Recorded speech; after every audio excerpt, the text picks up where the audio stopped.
Infectious diseases exhibit different dynamic patterns. A pattern of relatively stable incidence of infection or disease over time is called stable endemicity. Some sexually transmitted infections, like HIV in USA, shows this type of behavior. There are roughly 50,000 new cases a year, and this number have remained fairly constant during the last decade.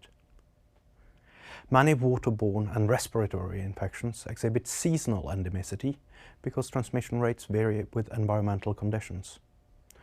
For these, incidence may vary a lot within a year, but less between years. Cholera and seasonal influenza are examples of such diseases. Stable and seasonal endemicity are normally associated with diseases against which acquired immunity is ineffective in either clearing the infection or preventing reinfection.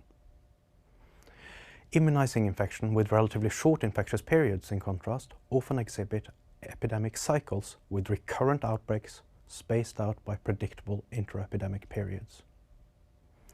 Many of the vaccine-preventable childhood infections shows this type of dynamics. Measles, for example, historically had major outbreaks every 2 years in most Western countries. Whooping cough incidents typically peaked every 3 to 4 years. The susceptible infectious removed model revealed that the epidemic cycles are due to what ecologists call consumer resource interactions. For an infectious agent, susceptible individuals represent the resource that can sustain the chain of transmission. Transmission from an infected individual, the consumer, to a susceptible individual, the resource, result in a new infection. The infection thus converts the resource into more consumers, much like a predator converts prey into more predators when it feeds its young. Consumer resource interactions generally have a propensity to cause population cycles, and we see this borne out in many diseases.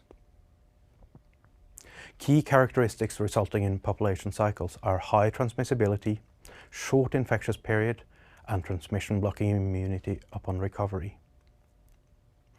The reason is that when such pathogens enter a susceptible population, they spread very rapidly, converting more and more susceptible individuals into infectious individuals in an epidemic of growing momentum. However, the short duration of the infection means that the infectious individuals rapidly become immune. After a while, the epidemic begins to recede because of the resource depletion, much like a forest fire ebbs as it is burning out of fuel. The next epidemic cannot take off until a critical number of new susceptible individuals have been born.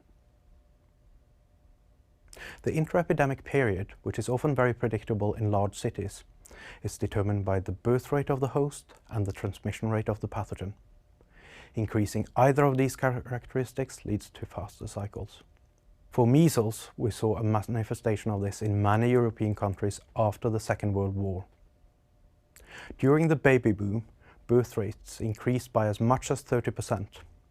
There followed a decade of annual epidemics before the birth rate returned to the normal of about 20 births per 1,000 individuals per year, and the intra-epidemic interval reverted to major outbreaks every 2 years. Vaccination effectively reduces the number of susceptible individuals born into the population because immunized children directly enters the removed class.